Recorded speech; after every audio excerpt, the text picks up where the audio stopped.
Hi guys, ಇವತ್ತು super Splendor Xtec 125 just ಒಂದು bike ರಿವ್ಯೂಗೆ ನಿಮ್ಗೆ ತೋರಿಸ್ತಾ ಇದ್ದೀನಿ. ಬಟ್ ಅದಕ್ಕೆ ಮುಂಚೆ ಜಸ್ಟ್ ಒಂದು ಗಾಡಿದು ಒಂದು ಓವರ್ ವ್ಯೂ ತೋರಿಸ್ಬಿಡ್ತೀನಿ. ಇದರ ಏನು ಟೆಕ್ನಿಕಲ್ ಸ್ಪೆಸಿಫಿಕೇಶನ್ ಬೇಕು ಎಲ್ಲ ನಿಮಗೆ ಆನ್ಲೈನಲ್ಲಿ ಸಿಗುತ್ತೆ. ಸೊ ಅದ್ರ ಬಗ್ಗೆ ನನಗೇನು ಡೀಪಾಗಿ ಎಕ್ಸ್ಪ್ಲೇನ್ ತೋರಿಸೋ ಅವಶ್ಯಕತೆ ಇಲ್ಲ. ಇದರ ರೈಡಿಂಗ್ ಎಕ್ಸ್ಪೀರಿಯೆನ್ಸ್ ಬಂದರೆ ಸ್ಮೂತ್ ಅಂತ ಹೇಳ್ಬೋದು. 125cc ಆಗಿರೋದ್ರಿಂದ 10 Nm ಟಾರ್ಕ್ ಇರೋ ಕಾರಣ ಸ್ವಲ್ಪ ಹೆವಿ ಲೋಡ್ ಪಿಕಪ್ ಮಾಡ್ಕೊಳುತ್ತೆ. ಈ ಗಾಡಿ ಸ್ವಲ್ಪ 50 ಮೇಲೆಲ್ಲ ಸ್ವಲ್ಪ ಸೌಂಡ್ ಜಾಸ್ತಿ ಮಾಡುತ್ತೆ. ಮೇ ಬಿ ಅದು ನ್ಯೂಟ್ರಲ್ ಅದರದ್ದೇ ಪಾಯಿಂಟ್ ಇರಬೇಕು ಗೊತ್ತಿಲ್ಲ. ಬಾಡಿ ಪಾರ್ಟ್ಸ್ ಆಗಲಿ ಎಲ್ಲ ಹತ್ರ ಓಕೆ ಕ್ವಾಲಿಟಿ ಇದ್ದಂಗೆ ಇದೆ. ಅಷ್ಟೊಂದು ನನಗೇನು ಕಂಪ್ಲೇಂಟ್ ಅನಿಸಿಲ್ಲ. ಸೂಪರ್ ಸ್ಪ್ಲೆಂಡರ್ ಎಕ್ಸ್ಟೆಕ್ ಮತ್ತು ನಾರ್ಮಲ್ ಸ್ಪ್ಲೆಂಡರ್ ಎಕ್ಸ್ಟೆಕ್ ಕಂಪೇರ್ ಮಾಡಿದ್ರೆ ಇದೇನು ಸೂಪರ್ ಸ್ಪ್ಲೆಂಡರ್ ಇದೆಯಲ್ಲ, ಈ ಸ್ವಲ್ಪ ಒಂಥರ ಮಾಡಲ್ ಸ್ವಲ್ಪ ಸೈಜ್ ಜಾಸ್ತಿ ಅನಿಸುತ್ತೆ. ಅರೌಂಡ್ 10 kg ಅಷ್ಟೇ ಫರಕ್ ಬೀಳುತ್ತೆ. ಅದು ಬಿಟ್ಟರೆ ಸ್ವಲ್ಪ ಸಿಮಿಲರ್ ಆಗೆಲ್ಲ ಓಕೆನೆ. ಆ್ಯಂಡ್ ಇದು ಮೈಲೇಜ್ ಕ್ಲೇಮ್ ಬಂದು ಹೇಳ್ತಾರೆ ಅರೌಂಡ್ 69 km/L ಅಂತ. ಅದು ಮೇ ಬಿ ನನ್ನ ಅನಿಸಿದ ಮಟ್ಟಿಗೆ ರಿಯಲ್ ಅಂತ ಫ್ಯಾಕ್ಟ್ ಅಂತ ಹೇಳ್ಬೋದು. ನಂದು ನಾರ್ಮಲ್ 50 km ಸ್ಪೀಡಲ್ಲೇ ಇರುತ್ತೆ ನಾರ್ಮಲ್ ಗಾಡಿ, ಅಥವಾ 60, 50 ಅಥವಾ 40 km ಸ್ಪೀಡಲ್ಲೇ ಇರುತ್ತೆ. ಸೊ ನಾನು ಜಾಸ್ತಿ ಅಷ್ಟೊಂದು 110 km 100 km ಸ್ಪೀಡಲ್ಲಿ ಓಡಿಸಲ್ಲ. ಈ ಡ್ಯಾಶ್ಬೋರ್ಡ್ ನಿಮಗೆ ಮೊಬೈಲ್ ಕನೆಕ್ಟಿವಿಟಿ ಆಗಿರುತ್ತೆ. ಬ್ಲೂಟೂತಲ್ಲಿ ಇದನ್ನು ಹೀರೋ ಆ್ಯಪ್ ಮುಖಾಂತರ ಇದನ್ನು ಕನೆಕ್ಟ್ ಮಾಡ್ಕೊಬೋದು. ಒಂದ್ಸಲ ಇದನ್ನು ಕನೆಕ್ಟ್ ಮಾಡಿಕೊಂಡ್ರೆ ಇದರಲ್ಲಿ ನಿಮಗೆ call, battery percentage, Bluetooth connectivity symbol, miss calls and message ಕೂಡ ತೋರಿಸುತ್ತೆ. ನೀವು ಇಲ್ಲಿ ನೋಡ್ಬೋದು ಏನೇನು ಸಿಂಬಲ್ ತೋರಿಸಿದೆ ಅಂತ. ಅಪ್ ಟು 140 km ತೋರಿಸಿದೆ. ಆ್ಯಂಡ್ ಇಲ್ಲಿ ಕೆಳಗಡೆ ನೇಮ್ ರಿಜಿಸ್ಟರ್ ಆಗಿರೋ ಕಾರಣ ಹಲೋ ರಾಜುಜಿ ಅಂತ ತೋರಿಸಿದೆ. ರೈಟ್ ಸ್ಟ್ಯಾಂಡ್ ಇಂಡಿಕೇಟರ್ ಕೊಟ್ಟಿದ್ದಾರೆ. ಆಮೇಲೆ ಲೆಫ್ಟ್ ಸೈಡ್ ಇಂಡಿಕೇಟರು, ಹೆಡ್ಲೈಟು ಮತ್ತು ಇಂಜಿನ್ ಹೀಟ್ ಆಗಿದೆಯಲ್ವ ಅಂತ I3 ಸಿಸ್ಟಮ್ ಮತ್ತು ನ್ಯೂಟ್ರಲ್ ಎಲ್ಲ ಕೊಟ್ಟಿದ್ದಾರೆ. ಸೊ ಇನ್ನೊಂದು ಇದೇನು ಆ್ಯಾವ್ರೇಜ್ ಮೈಲೇಜ್ ಇಂಡಿಕೇಟರ್ ಕೊಟ್ಟಿರಲ್ಲ, ಅದು ಟೋಟಲಿ ವ್ಯಾಲ್ಯೂ ಇಲ್ಲ ಅನಿಸುತ್ತೆ. ಕಾರಣ ಏನು ಅಂದರೆ, as a normal bike rider ಅವರಿಗೆ ಗೊತ್ತಿರುತ್ತೆ ಹೆಂಗೆ ಹೋದರೆ ಹೆಂಗೆ ಮೈಲೇಜ್ ಕೊಡೋದು ಅಂತ ಗೊತ್ತಿರುತ್ತೆ. ಬಟ್ ಎಕ್ಸ್ಪೀರಿಯನ್ಸ್ ರೈಡರಿಗೆ ಇವೆಲ್ಲ ಈ ಮೈಲೇಜ್ ಇಂಡಿಕೇಟ್ರ್ ವರ್ತ್ ಅಲ್ಲ ಅನಿಸುತ್ತೆ. ಅದೇನು ಕೆಲಸಕ್ಕೂ ಬರೋಲ್ಲ, ಸುಮ್ಮನೆ ಇಟ್ಟರೆ ಒಂಥರ ಮೈಂಡ್ ಡೈವರ್ಷನ್ ಆಗುತ್ತೆ. ಸೊ ಅದ್ರ ಮೇಲೆ ನೋಡೋಕೆ ಹೋಗಬೇಡಿ. But gear indicator and time ಇದ್ದರೆ ಒಂಥರ ಬೆನಿಫಿಟ್ ಅನ್ಬೋದು. ಸೊ ಗೇರ್ ಇಂಡಿಕೇಟರ್ ಯಾಕೆ ಅಂತಂದರೆ, ನಾರ್ಮಲಿಗೆ ಗಾಡಿ ಓಡಿಸ್ಬೇಕಾದ್ರೆ ಅರೌಂಡ್ 40 km ಪ್ಲಸ್ಸಲ್ಲಿ ಹೋದರೆ 5th ಗೇರ್ ಹಾಕಿದ್ರು ಕೂಡ, ಅಥವಾ 5th ಹೆಂಗಾರ ಇರಲಿ, ಆ ಮೂಮೆಂಟಲ್ಲಿ ನಿಮಗೆ ಗೇರ್ ಲೆಕ್ಕ ಇದ್ದರೆ ಓಕೆ. ಬಟ್ ಆ ಮೂಮೆಂಟಲ್ಲಿ ನಿಮಗೆ ಗೇರ್ ಲೆಕ್ಕ ಸಿಕ್ಕಿಲ್ಲ ಅಂತಂದಾಗ ನಿಮಗೆ ಅವಾಗ ಸ್ವಲ್ಪ ಕನ್ಫ್ಯೂಷನ್ ಆಗುತ್ತೆ. ಬಿಕಾಸ್ 5th ಗೇರಲ್ಲಿದ್ದರೂ ಕೂಡ ನಾವು 5th ಗೇರಿಂದ ಮತ್ತೆ ಚೇಂಜ್ ಮಾಡೋಕ್ಕಂತ ಅನಿಸುತ್ತೆ. ಎಕ್ಸಾಂಪಲ್, ಇವಾಗ ನೀವು ಒಂದು 50 km ಸ್ಪೀಡ್ ಹೋಗ್ತಿದ್ದೀರಾ, ನಿಮಗೆ ಅನಿಸುತ್ತೆ ಮೇ ಬಿ 4th ಗೇರ್ ಇರಬೇಕು ಅಂತ ಅನಿಸುತ್ತೆ. ಬಟ್ ಗಾಡಿ 5th ಇರುತ್ತೆ. ಆ ಮೂಮೆಂಟಲ್ಲಿ ನೀವು ಕ್ಲಚ್ ಹಿಡಿದು 5th ಗೇರಿಗೆ ಕೊಡ್ತೀರಾ. ಅಂಥ ಟೈಮಲ್ಲಿ 5th ರನ್ ಆಲ್ರೆಡಿ ಎಂಗೇಜ್ ಆಗಿರುತ್ತೆ. ಸೊ ಕ್ಲಚ್ ಪ್ಲೇಟ್ ಡ್ಯಾಮೇಜ್ ಆಗೋ ಚಾನ್ಸಸ್ ಇರುತ್ತೆ. ಸೊ ಗೇರ್ ಇಂಡಿಕೇಷನ್ ಇದ್ದರೆ ಬೆನಿಫಿಟ್ ಆಗಿರೋದು. ಆ್ಯಂಡ್ ಇದ್ರದ್ದು ಸ್ಪೀಡ್ ಅಂತ ಹೇಳಕ್ಕೆ ಬಂದರೆ ಅರೌಂಡ್ 80 km ಸ್ಪೀಡಲ್ಲೂ ಕೂಡ ನಿಮಗೆ ನಾರ್ಮಲ್ ಸ್ಪೀಡ್ ಅನಿಸುತ್ತೆ. ಬಿಕಾಸ್ 125cc ಆಗಿರೋ ಕಾರಣ. ನಾನು ಪಾಸ್ಟ್ ಎಕ್ಸ್ಪೀರಿಯೆನ್ಸ್ ರೈಡ್ ಅಂದರೆ ನಂದು 220 TVS ಇದ್ದಿತ್ತು. ಸೊ TVS ಕಂಪೇರ್ ಮಾಡಿದ್ರೆ ಸ್ವಲ್ಪ ಟಾರ್ಕ್ ಕಮ್ಮಿ ಇರೋ ಕಾರಣ ಬಟ್ ಓಕೆ ಅಂತ ಅನಿಸುತ್ತೆ, ಅಷ್ಟೊಂದು ಸ್ಪೀಡ್ ಅನಿಸಲ್ಲ. ನಾರ್ಮಲ್ ಟ್ರಿಪ್ಪಲ್ಲೇ 1200 km ಓಡಿಸಿದ್ದೀನಿ. ಆ್ಯಂಡ್ ಪೆಟ್ರೋಲ್ ಲೋ ಇಂಡಿಕೇಷನ್ ತುಂಬ ಆಗ್ಬಿಟ್ಟಿದೆ, ಬಿಕಾಸ್ ಅಷ್ಟೊಂದು ಓಡಿಸಿದ್ದೀನಿ ಕೂಡ. ಬ್ಲಿಂಕ್ ತೋರಿಸ್ತಾ ಇದೆ, ಹಾಗಾಗಿ ಸೇಫ್ಟಿ ಇರಲಿ ಅಂದ್ಬಿಟ್ಟು ಪೆಟ್ರೋಲ್ ಹಾಕ್ಸಿದ್ದೀನಿ. ಬಿಕಾಸ್ ಆ ಥರ ನಾರ್ಮಲ್ ರಿಸರ್ವಲ್ಲಿ 2 ಲೀಟ್ರ್ ಇರುತ್ತೆ. 2 ಲೀಟ್ರ್ ರಿಸರ್ವ್ ಇದ್ದಾಗ ಅರೌಂಡ್ 30 km ಓಡಿಸ್ಬೋದು. ಅದಾದಮೇಲೆ ಪೆಟ್ರೋಲ್ ಹಾಕ್ಸ್ಲೇಬೇಕು. 1 ಸಲ 2 ಸಲ 3 ಸಲ ಓಕೆ, ಬಟ್ ಅದೇ ರಿಪೀಟ್ ಆದರೆ ಈ ಒಳಗಡೆ ಇರೋ ಫ್ಯೂಲ್ ಇಂಜೆಕ್ಷನ್ ಸಿಸ್ಟಮ್ ಬೇಗ ಹಾಳಾಗ್ಬಿಡುತ್ತೆ. ಸೊ ಇವಾಗ ಫ್ಯೂಲ್ನ ಫಿಲ್ ಮಾಡಿಸ್ಕೊತಿದ್ದೀನಿ ಈಗ ಹೋಗಿ. ನೀವು ಇಲ್ಲಿ ನೋಡ್ಬೋದು ಫ್ಯೂಯಲ್ನ ಫಿಲ್ ಮಾಡಿದ್ದೀನಿ. ಬಟ್ ಇದು ಗಾಡಿ ಒಂದ್ಸಲ ಕ್ರಾಸ್ ಆಗಿದ್ದಾಗ, ಸೈಡ್ ಸ್ಟ್ಯಾಂಡಲ್ಲಿ ಕ್ರಾಸ್ ಆಗಿದ್ದಾಗ ಫ್ಯೂಯಲ್ ಇಂಡಿಕೇಷನ್ ವೇರಿ ಆಗುತ್ತೆ. ಬಟ್ ಒಂದ್ಸಲ ಗಾಡಿ ಸೀದಾ ಆದರೆ ಫ್ಯೂಯಲ್ ಇಂಡಿಕೇಷನ್ ಮೀನ್ಸ್ ಅದು ಕರೆಕ್ಟಾಗಿ ತೋರಿಸುತ್ತೆ, ಅದಕ್ಕೆ ತೊಂದರೆ ಇಲ್ಲ. ನೋಡಿ, ಫ್ಯೂಯಲ್ ಇಂಡಿಕೇಷನ್ ಫುಲ್ ಆಗಿದೆ.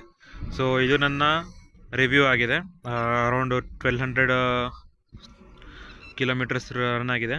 ಆ್ಯಂಡ್ 572 ಇವಾಗ ಟ್ರಿಪ್ ಎ ಅಂದರೆ ಲಾಸ್ಟ್ ನಾನು 8 ಲೀಟ್ರ್ ಫಿಲ್ ಮಾಡಿದ್ದೆ. ಆ 8 ಲೀಟ್ರ್ ಫಿಲ್ಲಲ್ಲಿ ಲಾಸ್ಟು 572 km ಗಾಡಿ ರನ್ ಆಗಿದೆ, 8 ಲೀಟ್ರಿಂದ ಟಿಲ್ ಅಪ್ ಟು ರಿಸರ್ವ್ ಪಾಯಿಂಟ್ವರೆಗೂ. ಅದಾದಮೇಲೆ ಇದು 76 km ಅಂದರೆ ನಾನು ಸಿಂಗಲ್ ಬಾರ್ ಇದ್ದಾಗ ಎಷ್ಟು ಕಿಲೋಮೀಟರ್ವರೆಗೂ ಓಡಿದೆ ಅಂತ ಸಿಂಗಲ್ ಬಾರಲ್ಲಿ ನಾನು ಓಡಿಸಿದ್ದೀನಿ. So beyond that single bar ಓಡಿಸ್ಬೋದಾಗಿತ್ತು, ಬಟ್ ಯಾವಾಗಿಲ್ಲ ನನಗೆ ಇಂಡಿಕೇಷನ್ ತುಂಬ ತೋರಿಸುತ್ತೋ ಅಂಥ ಕೇಸಲ್ಲಿ ನಾನು ಫ್ಯೂಯಲ್ನ ಫಿಲ್ ಮಾಡ್ಕೊತೀನಿ. ಸೊ ಇವಾಗ ಇದು ನಾನು ರೀಫಿಲ್ ಮಾಡಿಸ್ಕೊಳ್ಳೋ ಕಾರಣ, ಸೊ ನಾನು ಇದನ್ನು ಜಸ್ಟ್ ರಿಸೆಟ್ ಮಾಡ್ತೀನಿ. ಬಿಕಾಸ್ ನನಗೊಂದು ಐಡಿಯಾ ಸಿಗುತ್ತೆ ಎಷ್ಟು ಫೀಲ್ ಮಾಡ್ಕೊಂಡಾಗ ಎಷ್ಟು ಲೀಟ್ರ್ ಹೋಯ್ತು ಅಥವಾ ಎಷ್ಟು ಡಿಸ್ಟೆನ್ಸ್ ಕವರ್ ಮಾಡಿದೆ ಅಂತ ಒಂದು ಐಡಿಯಾ ರೇಂಜಿಗೋಸ್ಕರ ಈ ಥರ ಮಾಡಿದ್ದೀನಿ. ಇಂಡಿಕೇಶನಲ್ಲಿ ಲ್ಯಾಂಪ್ ಎಲ್ಲ ಕೊಟ್ಟಿರ್ತಾರೆ, ನಾರ್ಮಲ್ ಇವೆಲ್ಲ ಬೇಸಿಕ್ ಇರುತ್ತೆ. ಒಂದು ಇಲ್ಲೂ ಅಷ್ಟೇ ಐತೆ ಸಿಸ್ಟಮ್ ಮತ್ತು ಎಲ್ಲ ಕೊಟ್ಟಿದ್ದಾರೆ. ಇದೆಲ್ಲ ಪರವಾಗಿಲ್ಲ, ಒಂಥರ ವರ್ಕ್ ಆಗುತ್ತೆ. ಬೇಸಿಕ್ ಎಲ್ಲ ಕೊಟ್ಟಿದ್ದಾನೆ, ಇದಕ್ಕೇನು ತೊಂದರೆ ಇಲ್ಲ. ಈ ಗಾಡಿ ನಾರ್ಮಲ್ ಆಗಿದ್ದಾಗ ಸೌಂಡ್ ಹೆಂಗೆ ಬರುತ್ತೆ ಅಂತ ನಿಮ್ಗೆ ಒಂದ್ಸಲ ತೋರಿಸ್ತೀನಿ, ಒಂದ್ಸಲ ನೋಡಿ.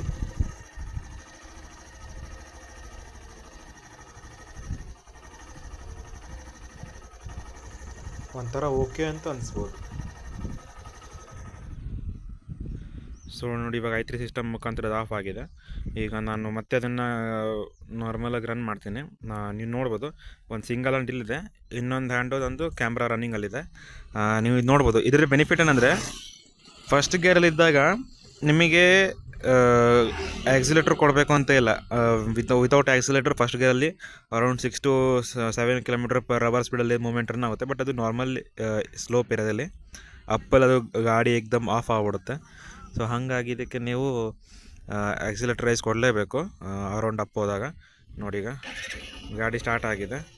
ಫಸ್ಟ್ ಗೇರಲ್ಲಿ ಬಿದ್ದು ಕ್ಲಚ್ನ ನಾವು ಇದರಲ್ಲಿ ಮೆಲ್ಲಿಗೆ ಬಿಡಬೇಕಾಗುತ್ತೆ. ಏಕ್ದಮ್ ಬಿಟ್ಟರು ಕೂಡ ಗಾಡಿ ಆಫ್ ಆಗಿಬಿಡುತ್ತೆ. ಸೊ ಮೆಲ್ಲಿಗೆ ಅದನ್ನು ಬಿಟ್ಕೊಂಡ್ಬರ್ತಾ ಇರ್ಬೇಕು. ನೋಡಿ, 5 km 6 km ಸ್ಪೀಡಲ್ಲಿ ಬರೀ ಏನೂ ಇಲ್ಲ, ಕ್ಲಚ್ ಫುಲ್ ಬಿಟ್ಟಿದ್ದೀನಿ. ಆ ಸ್ಪೀಡಲ್ಲಿ ಅದು ಬೇಕಾದ್ರೆ ಅದು ಸೀದಾ ಹೋಗುತ್ತೆ ಬೇಕಾದ್ರೆ. So it's not an issue. But ಒಂದು ಸಲ ಅದನ್ನು ಸೆಕೆಂಡ್ ಗೇರಿಗೆ ಒಂದು ಅದು ಸ್ಪೀಡ್ ಪಿಕಪ್ ಆದಮೇಲೆ ಅದನ್ನು ನಾವೇನಾರು ಸೆಕೆಂಡ್ ಗೇರಿಗೆ ಶಿಫ್ಟ್ ಮಾಡಿದ್ರೆ ಸೊ ಅದೊಂಥರ ಇದಾಗ್ಬಿಡುತ್ತೆ. ಸೊ ಹೀಗೆ ಅದನ್ನು so it's not necessary for giving. So ಇದ್ರದ್ದು ಇನ್ನೊಂದು ಡ್ರಾಬ್ಯಾಕ್ ಏನಂದರೆ, ಇದ್ರದ್ದು ಗೇರ್ ಪೊಸಿಷನ್ನು. ಬಿಕಾಸ್ ಒಂದು ಸಲ ಏನಾರ ನ್ಯೂಟ್ರಲ್ ಇದ್ದಾಗ ಫಸ್ಟ್ ಗೇರಲ್ಲಿ ಬಂದಿರ್ತೀರ ಅಂದ್ಕೊಳ್ಳಿ. ಫಸ್ಟ್ ಗೇರಿಗೆ ಬಂದಮೇಲೆ ನೀವು ಒಂದ್ಸಲ ರಿಟರ್ನ್ ತೊಗೊಬೇಕಂದ್ರೂ ಅದು ನ್ಯೂಟ್ರಲ್ ಕರೆಕ್ಟಾಗಿ ಬೀಳ್ದೇನೆ ಇರ್ಬೋದು, ಅಥವಾ ಸೆಕೆಂಡ್ ಗೇರಿಗೆ ಹೋದರೂ ಕೂಡ ಅದು ಒಂಥರ ನ್ಯೂಟ್ರಲ್ ಲಾಕ್ ಆಗಿರ್ಬೋದು. ಸೊ ಇದು ನಿಮಗೊಂಥರ ಡ್ರಾಬ್ಯಾಕ್ ಆಗ್ಬೋದು, ಕ್ಲಚ್ ಮತ್ತು ಫಸ್ಟ್ ಗೇರ್, ನ್ಯೂಟ್ರಲ್, ಸೆಕೆಂಡ್ ಗೇರಲ್ಲಿ. ಸೊ ಇದೆಲ್ಲ ಗಾಡಿಯಲ್ಲೂ ಮೋಸೋದಕ್ಕೆ ಹಾಗೆ ಆಗುತ್ತೆ ಫಸ್ಟ್ ಗೇರ್ ಆ್ಯಂಡ್ ಸೆಕೆಂಡ್ ಗೇರಲ್ಲಿ. ಆ್ಯಂಡ್ ನನಗಾಗಿರೋ ಇನ್ನೊಂದು ಡ್ರಾಬ್ಯಾಕ್ ಏನಂದರೆ, ಈ ಗಾಡಿ ಸ್ಲೋಪ್ ಇದ್ದಾಗ ಅಥವಾ ಏನಾರ ಹಂಪ್ ಇದ್ದಾಗ ನಾವು ಗಾಡಿನ ಸ್ಲೋ ಮಾಡಿ ನಿಲ್ಲಿಸಿದ್ರೆ ಅಂಥ ಕೇಸಲ್ಲಿ ಗೇರು ಏಕ್ದಮ್ 5ನೇ ಗೇರಿಂದ 4ನೇ ಗೇರು 3ನೇ ಗೇರ್ ಇಂಥವೆಲ್ಲ ಬರೋಕ್ಕೆ ಹೋಗಲ್ಲ. ಸೊ ಇದೊಂಥರ ಡ್ರಾಬ್ಯಾಕ್ ಅನಿಸುತ್ತೆ. ಬಿಕಾಸ್ ಯಾವುದೇ ಕಾರಣ ಸ್ವಲ್ಪ ನಿಲ್ಲಿಸಿರ್ತೀವಿ ಅಥವಾ ನಿಲ್ಲಿಸ್ಬೇಕು ಅಂತ ಇರ್ತೀವಿ, ಅಂಥ ಟೈಮಲ್ಲಿ ಕ್ಲಚ್ ಇಟ್ಕೊಂಡ್ರು ಏನೇ ಮಾಡಿದ್ರು ಕೂಡ ಗೇರ್ ಬೀಳಲ್ಲ. ಕ್ಲಚ್ನ ನಾವು ಲೂಸ್ ಮಾಡಿ ಬಿಡಬೇಕಾಗುತ್ತೆ. ಸೊ ಇದೊಂದು ಸಲ ನೀವು ಎನ್ಶೂರ್ ಮಾಡ್ಕೊಳ್ಳಿ. ಇಂಜಿನ್ ಗಾರ್ಡ್ ಆಪ್ಷನ್ ಇತ್ತು, ಅದನ್ನು ಹಾಕ್ಸ್ಕೊಂಡಿದ್ದೀನಿ. ನೀವು ಟೆಸ್ಟ್ ಡ್ರೈವಿಗೆ ತೊಗೊಂಡೋದಾಗ ನೀವು ನಾರ್ಮಲಾಗೆಲ್ಲ ಚೆಕ್ ಮಾಡಿ, ಲೈಕ್ ಮೇಲ್ಗಡೆ ಸ್ಕ್ರ್ಯಾಚಸ್ ಆಗಲಿ ಅಥವಾ ಏನಾರ ಆಗಲಿ, ಅಥವಾ ಇನ್ನೊಂದು ಟೈರ್ ಪ್ರೆಷರ್ ಚೆಕ್ ಮಾಡಿ. ಟೈರ್ ಪ್ರೆಷರ್ ಎಷ್ಟಿದೆ ಅಂತ ಚೆಕ್ ಮಾಡಿ. ಆಮೇಲೆ ಏನಾರ ಅಬ್ನಾರ್ಮಲ್ ಸೌಂಡ್ ಇದೆ ಅಂತ ಚೆಕ್ ಮಾಡಿ. ಇದಾದಮೇಲೆ ಒಂದು ಸಲ ರೈಡ್ ಹೋಗಿ. ರೈಡ್ ಹೆಂಗೆ ಅಂದರೆ, ಅರೌಂಡ್ 50 to 60 km ಒಂದು ರೈಡ್ ಹೋಗಿ, ಹೈವೇಲಿ ಅಥವಾ ಎಲ್ಲೊಂದು ಸ್ಪೀಡ್ ರೈಡಲ್ಲಿ ಹೋಗ್ಬಿಟ್ಟು ಒಂದು ಸಲ ಹ್ಯಾಂಡಲ್ ಬಿಟ್ಟು ನೋಡಿ. ಹ್ಯಾಂಡಲ್ ಏನಾದ್ರು ಓಬ್ಲಿಂಗ್ ಇದೆಯಾ ಅಥವಾ ಈ ಥರ ನೋಡಿ.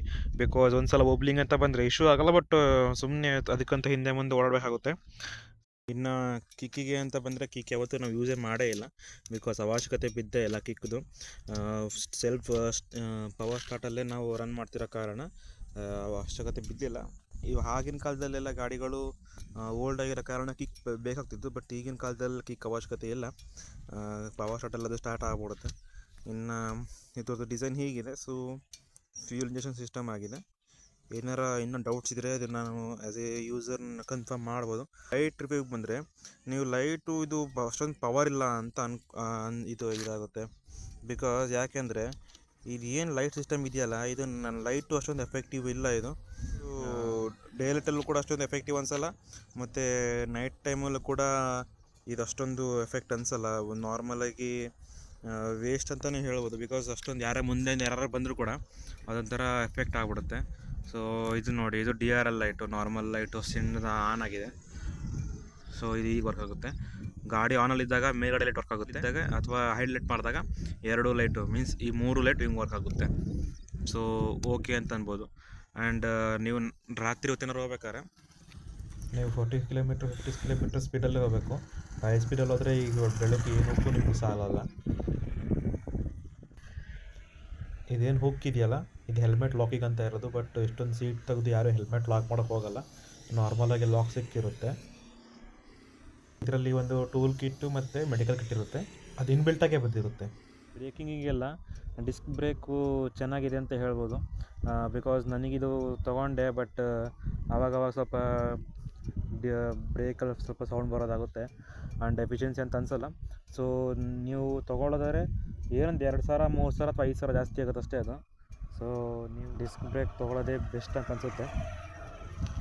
ಸೊ ನನ್ನ ರೆಕಮೆಂಡೇಷನ್, ನೀವು ಈ ಥರ ವೇರಿಯಂಟ್ ತೊಗೊಂಡ್ರೆ ಡಿಸ್ಕ್ ಬ್ರೇಕ್ನ ಪ್ರಿಫರ್ ಮಾಡಿ. ಬಟ್ ಡಿಸ್ಕ್ ಬ್ರೇಕ್ನು ಕೂಡ ಕರೆಕ್ಟಾಗಿ ಹ್ಯಾಂಡಲ್ ಮಾಡಬೇಕು, ಬಿಕಾಸ್ ಅದೊಂದು ಸಲ ಅದೊಂಥರ ಹೆಂಗೆ ಅಂದರೆ ಬೆಟರ್ ಗ್ರಿಪ್ ಕೊಡುತ್ತೆ, ಬೆಟರ್ ಬ್ರೇಕ್ ಕೊಡುತ್ತೆ, ಬಟ್ ಅದ್ರದ್ದು ಸ್ವಲ್ಪ ಮೇಂಟೆನೆನ್ಸ್ ಕಾಸ್ಟ್ ಜಾಸ್ತಿ ಇರೋ ಕಾರಣ ಸೊ ಡಿಸ್ಕ್ ಬ್ರೇಕ್ ಪ್ರಿಫರ್ ಮಾಡೋದೇ ಬೆಟರ್ ಅನಿಸುತ್ತೆ. ನಾನಾಗಿ ಸ್ವಲ್ಪ ಡಿಸ್ಕ್ ಬ್ರೇಕ್ ತೊಗೊಬೇಕಾಯಿತು, ಬಟ್ ಈ ಗ್ರೇ ಮ್ಯಾಟಲ್ಲಿ ಡಿಸ್ಕ್ ಬ್ರೇಕ್ ವೇರಿಯಂಟ್ ಇರಲಿಲ್ಲ, ಬ್ಲ್ಯಾಕಲ್ಲಿತ್ತು. ಬಟ್ ನನಗೆ ಗ್ರೇ ಮ್ಯಾಟಲ್ಲಿ ಡಿಸ್ಕ್ ಬ್ರೇಕ್ ಇಲ್ದಿರೋ ಕಾರಣ ನನಗೆ ಡ್ರಮ್ ಬ್ರೇಕ್ ತೊಗೊಳಂಗಾಯಿತು.